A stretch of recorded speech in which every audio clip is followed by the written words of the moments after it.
인류를 살펴본다고 할까? 예, 그런 예. 느낌을 받았거든요. 근데 저는 좀 재밌었던 게, 그러니까 동물학적으로 봤을 때 어떤 동물은 공격성이 강하고 어떤 종은 또 그렇지 않고 또 평화주의자인 종이 있는데, 그렇게 따져보자면 이제 인류, 우리가 말하는 사피엔스 종은 어떤 성향을 가지고 있을까, 뭐 이런 생각도 해보게 됐는데, 결국은 이 비키스토리라는 게 방향성의 제시라고 봐요.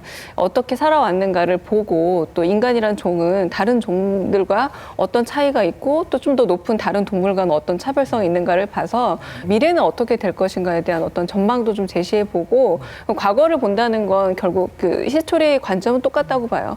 과거를 보는 건 미래를 보기 위해서인데, 좀 더 넓은 관점에서 정말 그냥 인간만 보는 게 아니라 동물과 생물을 다 함께 본다면 인류의 미래는 어떻게 될 것인가를 좀 본다는 점에서 말 그대로 좀 큰 역사가 아닐까 싶습니다. 호모사피엔스가 왜 이런 종인가를 이해하려면 사실은 호모사피엔스만 연구해서는 안 되는 거죠. 그렇기 때문에 네안데르탈인에 대한 연구, 동물에 대한 연구, 다른 생물들에 대한 연구들이 같이 이 책에 녹아 있다는 것이 굉장히 중요한 특성이라고 생각합니다. 그러니까 이제 호모라고 하면 우리는 호모사피엔스만 있다라고 생각을 하는데, 인류의 역사에서는 그러니까 호모사피엔스 말고 호모 속에 이제 다른 존재들이 있었던 거죠. 우리가 역사 시간에 배웠던 그 전설적인 이름들, 호모 네안데르탈렌시스도 있고, 그다음에 이제 호모 에렉투스도 있고, 예, 그런 수많은 어떤 그 오스트랄로피테쿠스부터 시작해서 쭉 내려왔던 그런 진화의 와중에 이제 같은 호모 속에 어떤 형제들이 있었던 거죠. 뭐 우리와 비슷한 형제 자매가 있었어, 이런 의미로 봐야 할지, 아니면 우리의 적이 있었어, 막 이렇게 봐야 할지 모르겠어요. 이 책은 이제 교체 이론과 교배 이론을 두 가지를 얘기하더라고요.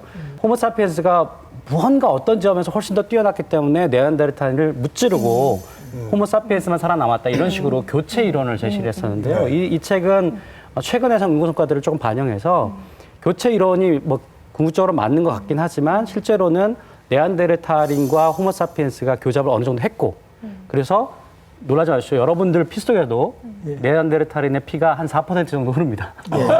꽤 많네요. 예. 그리고 우리 특히 동양인의 경우에는 호모 사피엔스 에렉투스가 결합을 했다라고 알려져 있죠. 그러니까 그거는 어느 정도 교배 이론이 또 틀린 건 아니다라고 하는 걸 보여주고 있습니다. 약간은 침팬지랑 원숭이가 서로 교배를 해서 자손을 낳은 말씀이신 거죠? 네. 그렇게 이해하면은 그 굉장히 놀랍네요.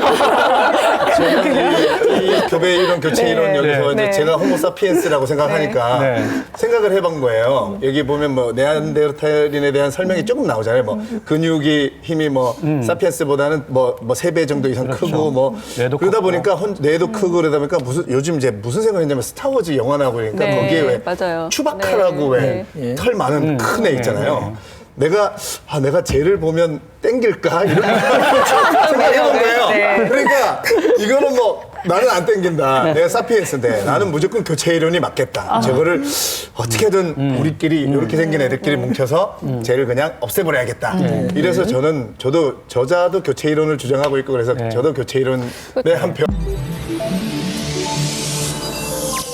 KBS